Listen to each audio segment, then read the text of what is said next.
네, 오늘 오후 시간은 예수님의 그 열두 제자 편 마지막 시간을 갖도록 하겠습니다.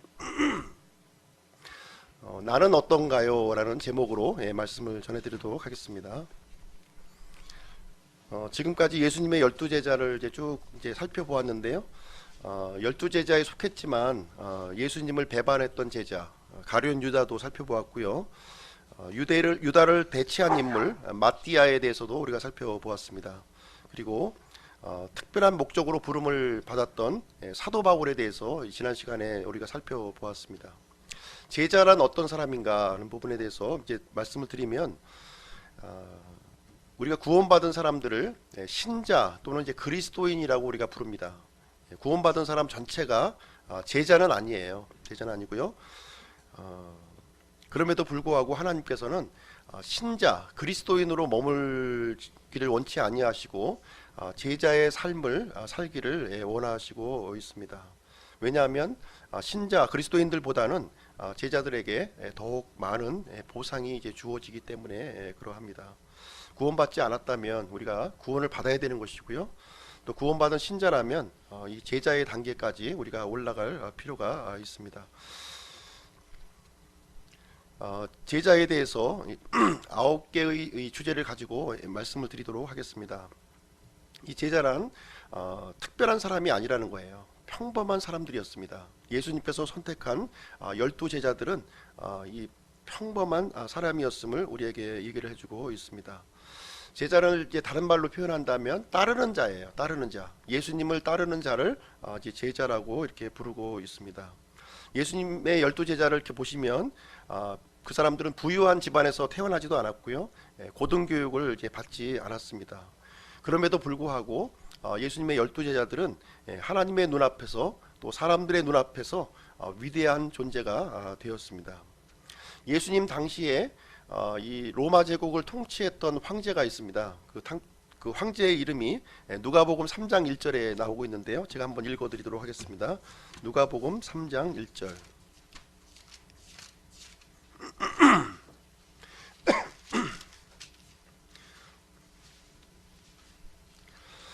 이제 카이사르 티베리우스의 통치 제15년에 본디오 빌라도가 유대의 총독으로, 헤롯이 갈릴리의 4분 영주로, 그의 동생 빌립이 이두레와 드라고니 지방의 4분 영주로, 루사니아가 아벨레네의 4분 영주로, 이렇게 해서 당시에 이 갈릴리 지역과 로마 지역을 통치했던 지도자의 이름들이 여기에 등장하고 있습니다.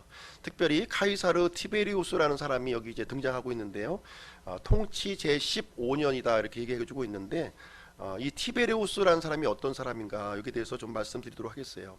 이 당시에 이 티베리우스 황제는 굉장히 유명한 사람이고 이 천하를 호령하던 통치자였습니다. 로마의 두 번째 황제예요. 두 번째 황제입니다. 첫 번째 황제는 아우구스투스라고 하는 황제였고요. 아우구스투스의 그 양아들로 입적이 되었던 이 티베리우스가 두 번째 황제에 이제 오르게 됩니다.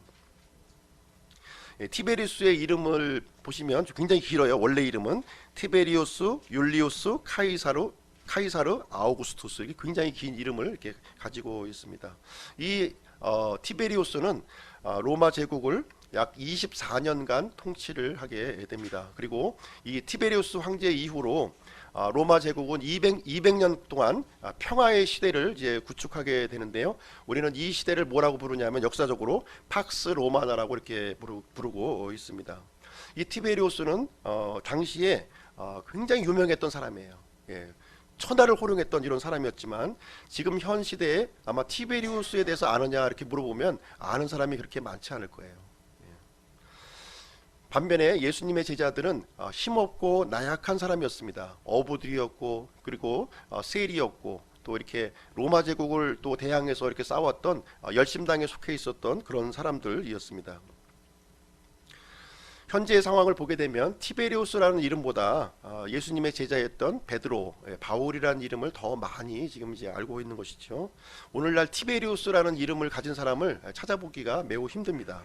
그렇지만 예수님의 제자의 이름을 딴 그런 사람들은 많이 이제 우리가 발견할 수가 있어요. 예를 들면 요한, 토마스, 제임스, 폴, 피터라는 이름을 가진 그런 성을 가진 사람들이 굉장히 많이 있습니다.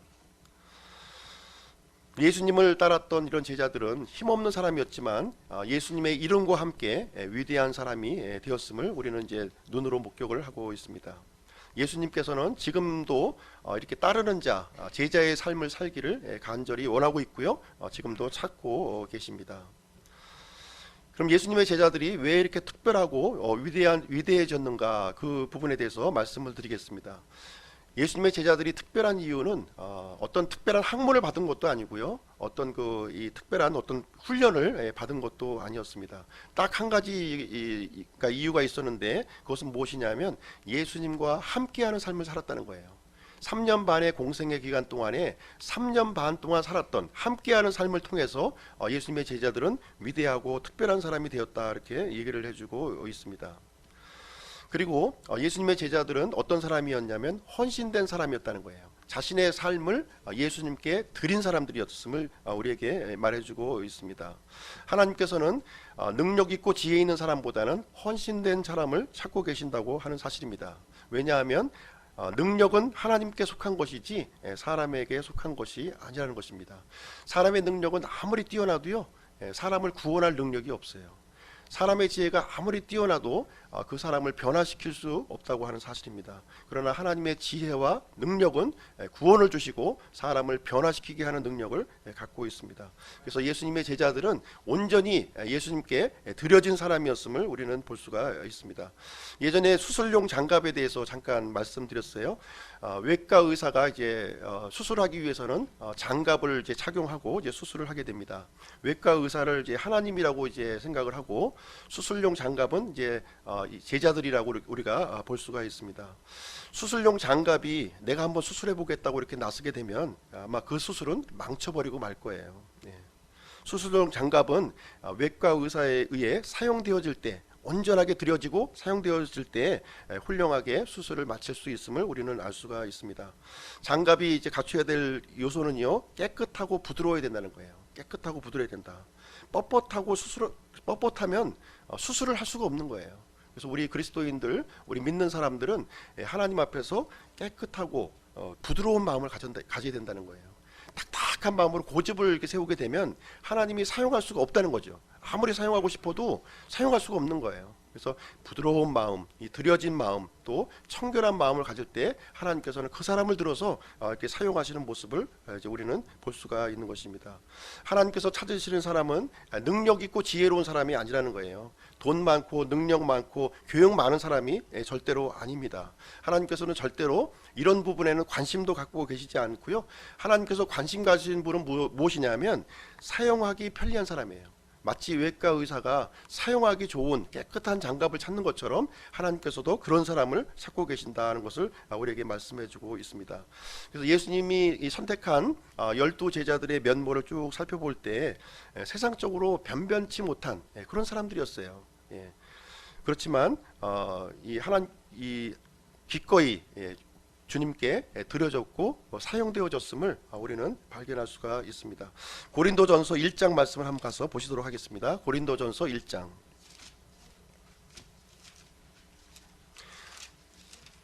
고린도전서 1장 26절부터 29절까지입니다.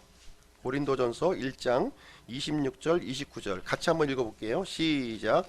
형제들아, 너희를 부르신 것을 너희가 보거니와 부르심을 받은 자로서 육체를 따라 지혜로운 자가 많지 아니하고 강한 자가 많지 아니하며 고귀한 자가 많지 아니하도다. 그러나 하나님께서 지혜로운 자들을 당황하게 하려고 세상의 어리석은 것들을 택하시고 하나님께서 강한 것들을 당황하게 하려고 세상의 약한 것을 택하시며 하나님께서 있는 것들을 쓸모있게 없게 하시려고 천하세상의 천한 것들과 멸시받는 것들을 택하시고 참으로 없는 것들을 택하셨나니 이것은 어떤 육체도 자신 앞에서 자랑하지 못하게 하려 하심이라. 우리가 이제 사람의 이 능력과 지혜를 앞세우게 되면 하나님의 능력이 나타날 수가 없다는 거예요. 이 사실을 분명하게 염두에 둬야 돼요. 내가 지혜가 있고 내가 능력이 있다고 해서 하나님의 지혜보다, 하나님의 능력보다 내가 앞서게 되면 정작 하나님의 능력과 지혜가 나타나지 않는다는 것을 얘기해주고 있습니다. 오직 그리스도에 의해서 우리가 드려지고 사용되어질 때만이 하나님의 능력과 지혜가 나타난다는 거예요. 그래서 하나님께서 이렇게 택하시고 사용한 사람의 특징을 보게 되면 이렇게 똑똑하고 사회적으로 잘난 사람이 아니라 좀 뭔가 부족하고 이게 없는 듯하지만 하나님께 이렇게 기꺼이 사용되어지기를 원하는 그런 사람들을 사용했음을 우리는 알 수가 있습니다. 두 번째로 우리가 살펴보기를 원하는 것은 우리가 제자가 되기 위해서는 비용을 지불해야 된다고 하는 사실입니다. 비용을 지불해야 돼요. 우리가 구원받기 위해서는 비용을 지불할 필요가 없습니다. 그렇지만 제자가 되기 위해서는 우리가 비용을 우리가 지불해야 됩니다. 참고 구절을 한번 보시면요, 마가복음 10장으로 한번 가서 보시겠습니다. 마가복음 10장.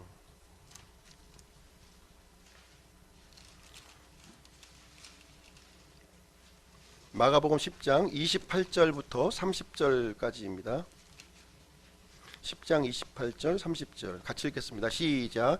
그때 베드로가 그분께 말하기 시작하여 이르되 보소서 우리가 모든 것을 버리고 주를 따랐나이다 하매 예수님께서 응답하여 이르시되 진실로 내가 너희에게 이르노니 나와 복음을 위하여 집이나 형제나 자매나 아버지나 어머니나 아내나 자녀나 토지를 버린 자는 지금 이 시대에서 집과 형제와 자매와 어머니와 자녀와 토지를 100배나 받되 핍박과 함께 받고 오는 세상에서는 영원한 생명을 받으리라. 우리가 가치 있는 것을 느낀다면 우리가 기꺼이 비용을 지불하려고 할 겁니다. 우리가 지금 이제 물 생수병이 이렇게 하나 있어요. 생수병이 하나 있으면 이 생수병을 10,000원을 주고 살 사람이 있습니까? 10,000원을 지불하지 않을 거예요. 10,000원의 가치가 없기 때문에 절대로 10,000원을 주지 않습니다. 그러나 우리가 사막에 가서 이 갈증에 우리가 시달렸을 때 10,000원의 이 물병을 판다고 하면 파는 데가 있다면 기꺼이 우리는 10,000원을 우리가 지불할 겁니다. 그 가치를 아는 사람은 이 기꺼이 그 값을 지불한다고 하는 말씀이 되겠습니다. 우리는 보통 일반적인 원칙이긴 하지만 값을 지불한 것만큼 우리는 좋은 것을 얻을 수가 있는 것입니다. 올림픽 선수들이요, 동계올림픽이 지금 진행되고 있는데 올림픽 선수들이 금메달을 따기 위해서 4년간의 비용을 기꺼이 지불하는 모습을 우리가 볼 수가 있습니다. 예수님의 제자가 되는 일, 이것은 올림픽에서 금메달 따는 것보다 더 가치가 있다는 거예요. 이 더 가치가 있는 것을 내가 발견한다면 올림픽 선수가 드렸던 이 비용보다도 더 많은 비용을 드린다 하더라도 우리는 아까워하지 아니할 것입니다. 제자들은 이 내용을 알았어요. 이 가치를 알았어요. 예수님께서 우리에게 주시고자 하는 이 영원한 가치를 알았습니다. 그래서 자신의 직업과 소유와 마지막에는 목숨까지 버렸다고 이렇게 우리에게 말씀을 해주고 있습니다. 그래서 예수님을 우리가 따르려고 하고 예수님을 이제 우리가 제자로 우리가 되기 위해서는 우리가 포기해야 될 것이 있음을 우리에게 말씀을 해주고 있습니다. 예수님을 제자를 되기 위해서 우리가 선택했다면 중요치 않은 것들, 그런 것들은 기꺼이 우리는 버릴 수 있어야 한다는 것입니다. 세 번째로 우리가 살펴본 것은 무엇이냐면 세속적인 애착을 버려야 된다는 것입니다. 제자의 특징은 세속적인 애착을 버려야 한다는 거예요. 관련 구절 한번 보실게요. 고린도후서 6장 10절 한번 보겠습니다. 고린도후서 6장 10절.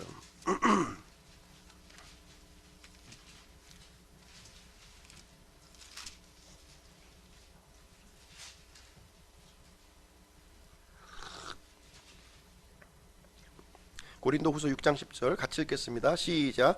근심하는 자 같으나 항상 기뻐하고 가난한 자 같으나 많은 사람을 부유하게 하며 아무것도 없는 자 같으나 모든 것을 소유한 자로다. 우리 그리스도인 제자들의 모습을 여기에서 말해주고 있는데요. 이 제자들은 세상적인 이런 그 재물이 이렇게 없다는 거예요. 세상적인 재물이 없지만 기뻐하고 또 모든 것을 소유한 자 같다, 이렇게 우리에게 말씀해 주고 있습니다. 실질적으로 이 제자들은 한결같이 이 땅의 소유물을 갖고 있지 아니했습니다. 그러나 영원한 생명을 갖고 있었고요, 그 생명들을 나누어 주는 사람이 되었다고 하는 사실입니다. 영원한 생명은 돈을 가지고 살 수가 없다는 거예요. 그리고 아무것도 없는 자 같으나 모든 것을 소유한 자다, 이렇게 말씀해 주셨는데 예수님의 제자들은 부유하지 않았지만 자신이 필요로 하는 모든 것을 갖고 있었다는 거예요. 네. 그래서 하나님께서는 이 제자들을 위해서 필요한 모든 것을 공급을 해 주셨습니다. 마태복음 6장을 한번 가서 보시겠습니다. 마태복음 6장.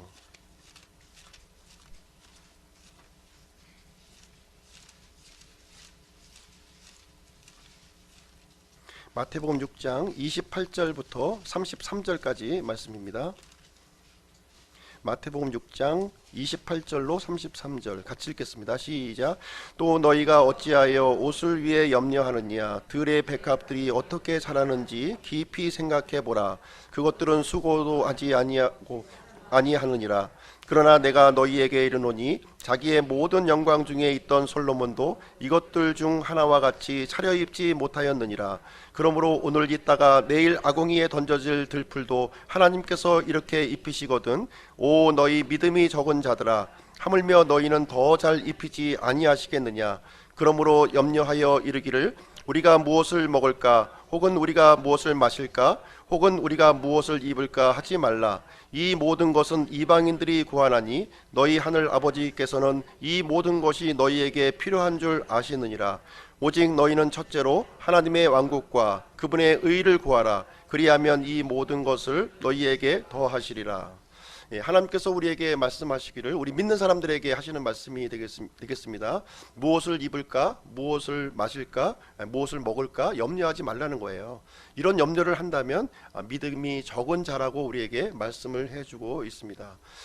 하나님께서는 우리에게 필요한 것들을 다 알고 계시고요, 필요한 것들을 공급하시는 분이십니다. 우리에게 주어진 삶에 열심히 부지런히 일하고 우리의 책무를 다하게 되면 하나님께서는 우리에게 필요한 것들을 공급해 주신다고 이렇게 약속을 해 주셨습니다. 사실 우리가 이제 갖고 있는 모든 소유물들은 이 땅에 존재할 때에만 유효한 거예요. 이 땅에 목숨이 붙어서 살고 있는 동안에만 유효한 것들입니다.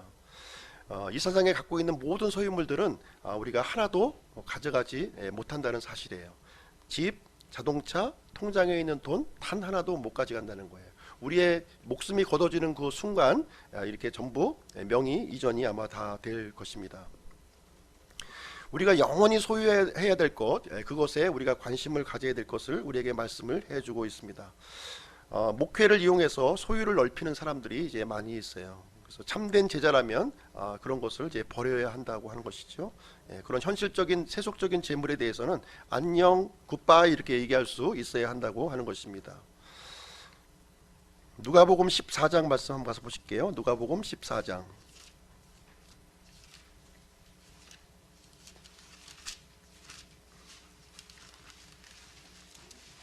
누가복음 14장 33절.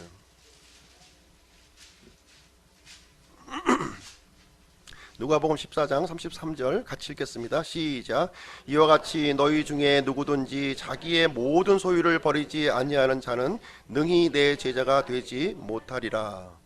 여기 말씀을 보시면 자기의 모든 소유를 버리지 아니하는 자는 능히 내 제자가 되지 못한다, 이렇게 말씀을 해주고 있습니다.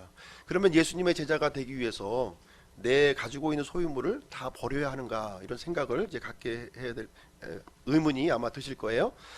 이것은 실제로 버린다는 것을 의미하는 것이 아닙니다. 이것은 나의 소유물이, 내가 가지고 있는 이 소유물이 예수 그리스도께 속해 있다고 하는 사실을 고백하는 거예요. 내 소유물이 아니라 예수님께 속해 있다고 하는 것을 고백하는 것을 의미하는 것입니다. 내가 갖고 있는 이 소유물을 어떻게 사용할지 내가 결정하는 것이 아니라 주님께서 결정한다는 거예요. 이것이 차이점이라고 하는 사실이죠. 그래서 나의 소유물을 버린다고 하는 것은 실제로 버리는 것이 아니라 이 모든 소유물을 내 것으로 여기지 아니하고 주님의 것으로 우리가 인정을 한다는 것입니다. 그리고 그 소유물을 사용할 때에는 내가 결정하는 것이 아니라 주님의 뜻대로, 주님이 원하시는 방향으로 사용하는 자들이 바로 진실된 제자이다, 이렇게 얘기를 해주고 있습니다. 참된 제자는 청지기의 삶을 사는 거예요. 청지기의 삶, 내가 갖고 있는 이 소유물에 대한 애착을 버리는 삶을 얘기해주고 있는 것입니다. 세상을 사랑했던 대만은 크게 쓰임을 받지 못하고 이제 파선을 하게 되었습니다. 그래서 우리 제자의 초점은 어디에 있어야 되냐면 이 세상에 있는 재물, 소유물이 아니라 믿음에 두어야 함을 우리에게 말씀을 해주고 있는 것입니다. 네 번째를 한번 보겠습니다. 네 번째, 제자들은 주님을 첫 번째 자리에 두는 사람이에요. 주님을 첫 번째 자리에 두는 사람이다. 나에게 가장 중요한 사람이 누굽니까? 나에게 가장 소중한 사람. 이성정 자매님, 나에게 가장 소중하신 분이 누구예요? 눈이 마주치니까 제가 남편이 제일 소중하죠. 우리 희경이는 누가 제일 소중한 사람이에요?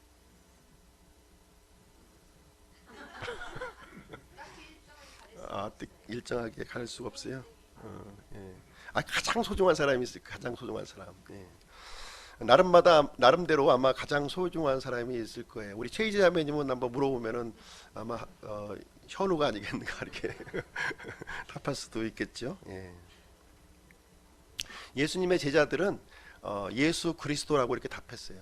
예. 나에게 가장 소중한 사람은 예수 그리스도라 이렇게 답변을 했고요. 실제로 그런 삶을 살았습니다. 예. 마태복음 10장을 한번 가서 보시겠습니다. 마태복음 10장.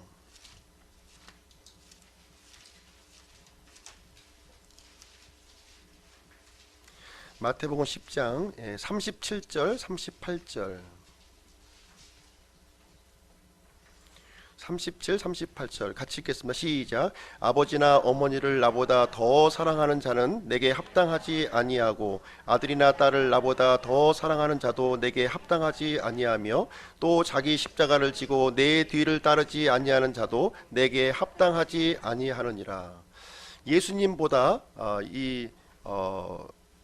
아버지나 어머니를 더 사랑하면 제자에 합당하지 않다 이렇게 얘기를 해주고 있습니다. 그리고 예수님보다 나의 아들과 딸을 더 사랑하면 제자 될 자격이 없다 이렇게 얘기를 해주고 있어요. 부모를 사랑하지 않고 자녀를 사랑하지 말라는 얘기는 아니에요. 우리는 분명히 우리 자녀들을 사랑해야 되고 우리의 부모님을 공경하는 삶을 반드시 우리는 살아야 하는 것입니다. 문제는 뭐냐면 더 사랑하는 것이 문제인 거예요. 더 예수님보다 나의 아들 딸을, 예수님보다 나의 부모를 더 사랑하는 것이 문제다 이렇게 얘기를 해주고 있습니다. 예전에 우리 VIP라는 말을 많이 들어보셨죠? Very important person, 중요한 사람이에요. 우리 가족들은 중요한 사람입니다. 우리 함께 있는 우리 기쁨 침례교회 성도님들도 중요한 사람들이에요. Very important person이에요. 우리 아들 딸도 중요한 사람입니다. 그러면 예수님은 어떤 분이신가요? 예수님은 MIP예요. MIP, Most Important Person, 가장 중요한 사람이라는 거예요. 우리 가족도 중요하고 우리 부모도 중요하고 우리 교회 성도들 한 분 한 분도 중요하지만 가장 중요하신 분은 예수 그리스도시다 이렇게 우리에게 얘기를 해주고 있습니다. 그래서 주님이 가장 이 첫 번째 자리에 놓여 있는 사람이 바로 참된 제자임을 우리에게 말씀해주고 있습니다. 예수님을 가장 높은 자리, 가장 존귀한 자리에 이렇게 놓게 되면 우리는 마땅히 사랑해야 될 그 사람들을 더 깊은 사랑으로 사랑하게끔 만들어 도와주실 것이 되겠습니다. 다섯 번째 살펴볼 수 있는 내용은 제자는 세상으로부터 미움을 받는다는 거예요. 제자는 세상으로부터 미움을 받는다. 관련 구절로요. 요한복음 15장을 한번 가서 보시겠습니다. 요한복음 15장. 요한복음 15장 18절 말씀입니다. 요한복음 15장 18절 같이 읽으실게요. 시작. 세상이 너희를 미워하면 그것이 너희를 미워하기 전에 나를 미워한 줄 너희가 아느니라. 이 세상 사람들은 그리스도인들을 미워합니다. 이유가 무엇일까요?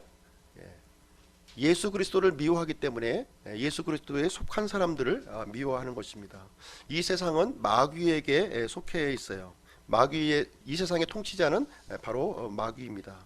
그래서 우리가 제자가 된다는 것, 또 그리스도인이 된다고 하는 것은 무슨 얘기냐면 이 마귀가 다스리는 이 사악한 세상에서 하나님의 아들이 되었다고 하는 의미를 갖고 있습니다. 그래서 이 마귀가 통치하는 이 세상과 예수님을 믿는 하나님의 사람은 서로 갈등과 대결 국면에 있을 수밖에 없다고 하는 사실입니다. 그래서 마귀는 이 예수님을 따르고 이 섬기는 사람들을 좋아하지 않아요. 그 속성을 이제 우리는 분명하게 간파를 하고 있어야 됩니다. 노골적으로 표현하지는 않더라도 싫어한다는 거예요. 그 마음속에 싫어하는 마음을 갖고 있습니다. 마치 바퀴벌레가 빛을 싫어하는 것처럼 이게 어둠 속으로 이렇게 서로 나눠지는 모습을 우리는 볼 수가 있습니다. 이번 공과에서 우리는 12제자에 대해서 우리는 공부를 했습니다. 대부분의 제자들은 박해를 받았고요. 대부분의 사람들은 순교했던 모습을 우리는 보게 됩니다. 예수님의 제자들은 세상에서 인기가 없는 사람들이에요. 그리고 미움과 박해를 받는 그런 사람들입니다. 예수님을 우리가 따르고자 이렇게 결심을 했다면 세상으로부터 미움받는 것은 각오를 하셔야 돼요. 세상으로부터 사랑받고 예수님도 따르고자 한다면 그것은 불가능하다는 것입니다. 그래서 세상과 사이좋게 지내려고 한다면 예수님의 제자라고 우리는 할 수가 없습니다. 바울이 묘사한 참된 제자의 모습을 한번 보도록 할 텐데요. 고린도전서 4장을 한번 보겠습니다. 고린도전서 4장. 고린도전서 4장 13절 말씀입니다. 같이 읽겠습니다. 시작. 비방을 당하나 간절히 권면하노니 우리는 이 날까지 세상의 오물같이 되고 모든 것에 찌꺼기가 되었노라. 그래서 우리 그리스도인들, 예수님의 제자들을 어떻게 표현했냐면 사도 바울은 세상의 오물이요 모든 것에 찌꺼기다 이렇게 묘사를 했습니다. 세상 사람들이 우리 그리스도인들을 볼 때 그렇게 본다는 거예요. 우리가 아무리 그 세상 사람들에게 친하게 이렇게 해줘도 그 세상 사람들은 우리 그리스도인을 볼 때 세상의 오물이요 모든 것에 찌꺼기와 같이 우리를 본다고 하는 사실입니다. 그래서 우리 그리스도인들, 세상 사람들이 볼 때 그리스도인들은 쓰레기 소각장으로 보내야 할 존재다 이렇게 속으로 생각을 한다는 거예요. 물론 겉으로 노골적으로 얘기하는 사람도 있겠지만 속으로 그런 마음이 이제 갖고 있습니다. 우리가 제자가 되려고 한다면 이런 취급을 우리는 각오해야 된다는 거예요. 뭔가 세상으로부터 그리스도인임에도 불구하고 세상으로부터 인정받으려고 하고 세상으로부터 이렇게 존경받으려고 한다면 그거는 있을 수 없는 얘기다 이렇게 말씀을 해주고 있습니다. 세상의 생각이 중요한가, 주님의 생각이 중요한가, 이것을 우리는 분명하게 선택을 해야 됩니다. 세상에서 배척을 받는다면 우리는 주님께 속해 있다고 하는 증거예요. 세상으로부터 사랑받고 있다면 우리는 주님께 속해 있지 않다고 하는 증거입니다. 세상과 이 주님은 서로 갈등할 수밖에 없는, 사이좋게 지낼 수 없는 거예요. 빛과 어두움과 그런 관계를 우리가 놓여져 있습니다. 그래서 우리가 빛 가운데 들어와 있다면 어둠은 우리를 미워할 수밖에 없고 이렇게 박해할 수밖에 없다는 사실을 우리는 인식을 하고 있어야 됩니다. 그래서 용기 있는 제자는요 세상으로부터 미움받기를 각오를 했습니다. 그리고 주님으로부터 받는 그 사랑을 선택했음을 우리는 볼 수가 있습니다. 여섯 번째로 제자는 어떤 사람이냐면 배우는 사람이라는 거예요. 배우는 사람이다. 우리가 예수님의 그 말씀에 거하게 되면 참된 제자가 된다 이렇게 말씀을 해주고 있습니다. 요한복음 8장 말씀 한번 가서 보실게요. 요한복음 8장.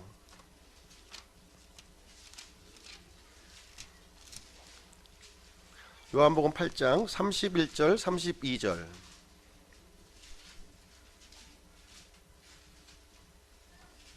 같이 읽겠습니다. 시작. 이에 예수님께서 자기를 믿은 그 유대인들에게 이르되 너희가 내 말에 거하면 참으로 내 제자가 되고 또 너희가 진리를 알리니 진리가 너희를 자유롭게 하리라. 그래서 예수님의 말씀에 거하는 자가 참된 제자임을 우리에게 말씀해 주고 있습니다. 이 제자와 학생, 배우는 사람은 같은 동의어로 이렇게 사용이 되어지고 있습니다. 제자가 학생이라면 스승은 예수님이신 것이고요. 그리고 성경은 교과서가 됩니다. 그래서 예수님께서는 이 교과서인 성경 말씀을 통해서 제자들을 가르치고 계십니다. 그래서 제자된 사람들은 하나님의 말씀, 이 성경 말씀을 부지런히 읽고 보고 말하고 공부하고 묵상해야 한다고 하는 사실입니다. 이 성경 말씀은 한 번 읽고 끝나는 것이 아니고요. 계속해서 읽어야 되는 거예요. 평생도록 읽어야 될 것이 바로 성경 말씀입니다. 성경 말씀은 읽으면 읽을수록 거기서 새로운 의미와 새로운 그 내용을 우리에게 알려주고 있습니다. 믿음의 학교는 입학식은 있는데요, 졸업식이 없다고 하는 거예요. 그래서 우리는 주님께 가는 순간까지 학생의 신분으로서 우리는 배워야 하는 사실을 말해주고 있습니다. 7번째, 제자는 어떤 사람이냐면 순종하는 사람이 제자라는 거예요. 순종하는 사람이 제자다.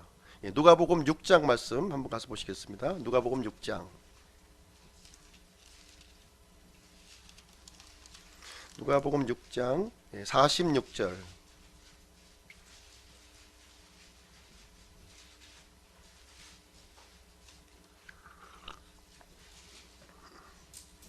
같이 읽겠습니다. 시작.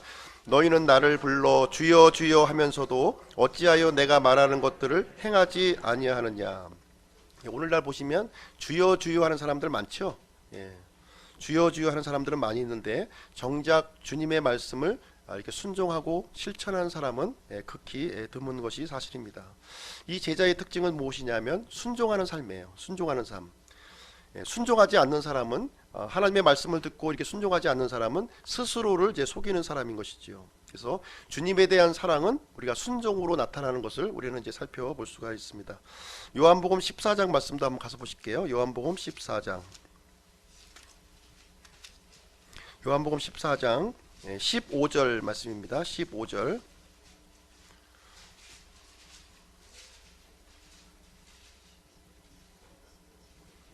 요한복음 14장 15절 같이 읽겠습니다. 시작. 너희가 나를 사랑하면 내 명령들을 지키라. 21절 같이 읽겠습니다. 내 명령들을 가지고 그것들을 지키는 자가 나를 사랑하는 자니 나를 사랑하는 자는 내 아버지께 사랑을 받을 것이요 나도 그를 사랑하여 그에게 나를 나타내리라 하시니라. 23절 예수님께서 그에게 대답하여 이르시되 사람이 나를 사랑하면 내 말들을 지키리니 내 아버지께서 그를 사랑하실 것이요 우리가 그에게 가서 우리의 거처가 그와 함께 있게 하리라. 그래서 예수님의 명령과 지키는 것이 같이 이렇게 함께 가는 것을 우리는 이제 살펴볼 수가 있습니다. 예수님의 명령을 지키는 것이 예수님을 사랑하는 것이고 예수님을 사랑하는 것이 예수님의 명령을 지키는 것으로 우리에게 말씀해주고 있습니다. 사랑과 순종은 아주 밀접한 관계에 놓여지고 있어요. 사랑의 표현이 순종이고요, 순종의 본질이 바로 사랑임을 우리에게 말씀해주고 있습니다. 이 내용은 이제 우리 연인 관계에서도 살펴볼 수가 있고요, 부부 관계에서도 살펴볼 수가 있습니다. 사랑하는 사람의 말을 이제 사랑하는 특징이 순종하는 거잖아요. 사랑하는 사람의 말을 들으면 나를 사랑하는구나 이렇게 알 수가 있는 거죠. 그래서 듣지 않으면 사랑이 식었구나 이렇게 보시면 돼요. 한번 테스트를 한번 해보시기 바랍니다. 사랑하는 사람에 대한 말은 이렇게 무겁게 받아들이는 거예요.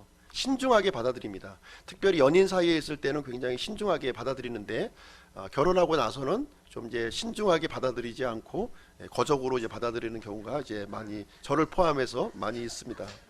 사랑이 식었다는 얘기예요. 한마디로 얘기하면 사랑이 진짜 사랑하면 우리가 거절할 수가 없는 거, 거부할 수가 없는 거죠.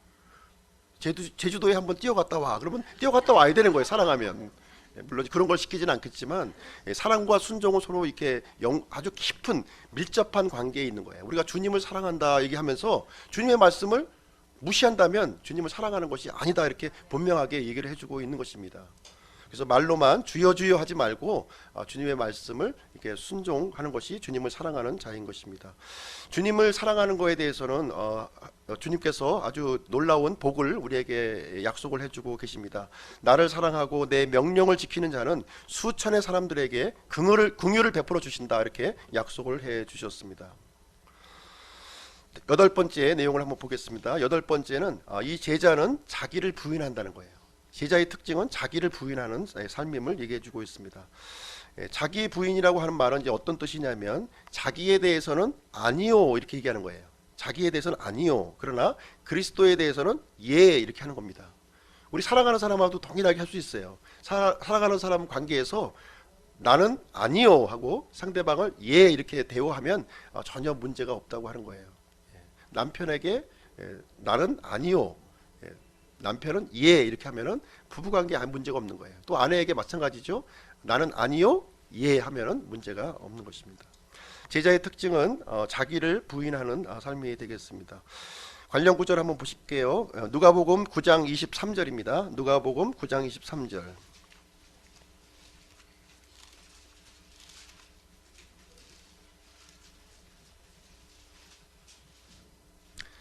같이 읽겠습니다. 시작. 또 그분께서 그들 모두에게 이르시되 어떤 사람이 나를 따라오려거든 자기를 부인하고 날마다 자기 십자가를 지고 나를 따를지니라. 그래서 참된 제자는 자기를 부인하고 날마다 자기 십자가를 지는 사람이 이제 참된 제자임을 말씀해 주고 있습니다. 예수님을 따른다고 하면서 내 것을 챙기면 헌신할 수가 없는 거예요. 내 시간을 챙기고 내 물질을 챙기면 참다운 헌신이 이루어질 수 없습니다. 길들여지지 않은 야생마는 사용할 수가 없다는 거예요. 길들여진 야생마는 사용할 수가 없습니다. 이 말이 주인으로부터 이렇게 통제되어지고 깨어지고 다듬어질 때 말과 주인과 올바른 관계가 형성이 된다는 거예요. 주인으로부터 오는 모든 좋은 것들을 받아 누릴 수가 있게 되는 것입니다. 이 제자들도 마찬가지예요. 주님과 함께 이렇게 거친 야생마와 같이 이렇게 내 마음대로 내 고집대로 움직이게 되면 이렇게 참된 제자가 될 수 없다고 하는 사실입니다. 그래서 주님과 함께 이렇게 친밀한 관계에 이렇게 가게 될 때 참된 제자가 우리가 될 수가 있고요. 주님으로부터 오는 모든 유익을 우리가 받아 누릴 수가 있는 것입니다. 아홉 번째 한번 보겠습니다. 아홉 번째 그 제자의 특징은 무엇이냐면 복음을 선포하는 사람이라는 거예요. 복음을 선포하는 사람이다. 예수님의 제자들에게 공통적인 특징이 있습니다. 배운 것도 없고 학문도 없고 능력도 없고 부유하지 않았지만 예수님의 제자들에게 공통적인 특징은 무엇이냐면 모두 복음을 선포하는 삶을 살았다고 하는 사실입니다. 우리가 제자가 되기 위해서는 복음 선포자가 되어야 함을 말씀해주고 있는 것입니다. 주님의 그 첫 번째 제자들은 복음을 사랑했고요. 이 복음을 전하는 일로 박해를 받고 순교했음을 우리는 이제 배웠습니다. 이 세상의 소식들을 우리가 많이 접하게 되죠. 뉴스라든가 인터넷을 통해서 많은 소식을 우리가 접하게 되는데 좋은 소식이 거의 없어요. 요즘에는 이제 동계 올림픽 기간이라 매달 따른 소식이 또 좋은 소식으로 우리가 이제 있기는 하지만 대부분의 그 신문 뉴스 나오는 소식들이 나쁜 소식들로 가득 차 있습니다. 그러나 하나님께서는 이 세상 사람들이 들어야 할 가장 좋은 소식을 우리에게 맡겨 주셨습니다. 요한복음 3장 16절 제가 읽어드릴게요. 하나님께서 세상을 이처럼 사랑하사 자신의 독생자를 주셨으니 이것은 누구든지 그를 믿는 자는 멸망하지 않고 영존하는 생명을 얻게 하려 하심이라. 이 세상 소망이 없는 이 세상에서 죽음밖에 없는 이 세상에서 하나님께서는 우리에게 좋은 소식을 우리에게 맡겨주셨다고 얘기하고 있습니다. 그 좋은 소식을 맡긴 자로서 이 복음 선포의 삶을 사는 것이 참된 제자의 삶인 것을 우리에게 말해주고 있습니다. 디모데전서 2장 4절도 제가 읽어드리겠습니다. 그분은 모든 사람이 구원을 받고 진리를 아는 데 이르기를 원하시느니라. 이렇게 말씀을 해주셨습니다. 복음을 다 믿으셨습니까? 구원을 받으셨습니까? 그렇다면 하나님께서는 우리가 제자가 되기를 간절히 원하고 있습니다. 지금까지 살펴보았듯이 제자는 특별한 사람이 아니에요. 능력 있는 사람도 아니고요, 부유한 사람도 아니고 많이 배운 사람이 아닙니다. 오직 주님께 드려진 사람이요 주님을 따르는 사람이었다, 이렇게 우리에게 말씀을 해주고 있습니다. 첫 번째로 지극히 평범한 사람들이 제자였음을 말씀을 드렸고요, 두 번째로 제자는 비용을 지불하는 사람이었다는 거예요. 세 번째는 세속적인 애착을 갖지 않았다는 것입니다. 네 번째는 주님을 첫 번째 자리에 두었다는 것입니다. 다섯 번째는 세상으로부터 받는 이 미움을 각오했다고 하는 사실입니다. 여섯 번째로 제자는 배우는 사람이었고요, 일곱 번째로 제자는 순종하는 사람이었고, 마지막으로 여덟 번째는 날마다 자기를 부인하는 사람이었다. 그리고 마지막으로 복음 선포하는 사람이었음을 우리에게 알려주고 있습니다. 하나님께서는 지금 현재도 이런 제자들을 구원받기를 원하시고 또 구원받은 사람들이 제자가 되기를 간절히 원하고 있습니다. 여기에 응답하는 그리스도인들이 되시기를 간절히 바랍니다. 이상으로 오늘 제자에 대한 모든 내용을 이제 마치겠습니다. 기도하겠습니다.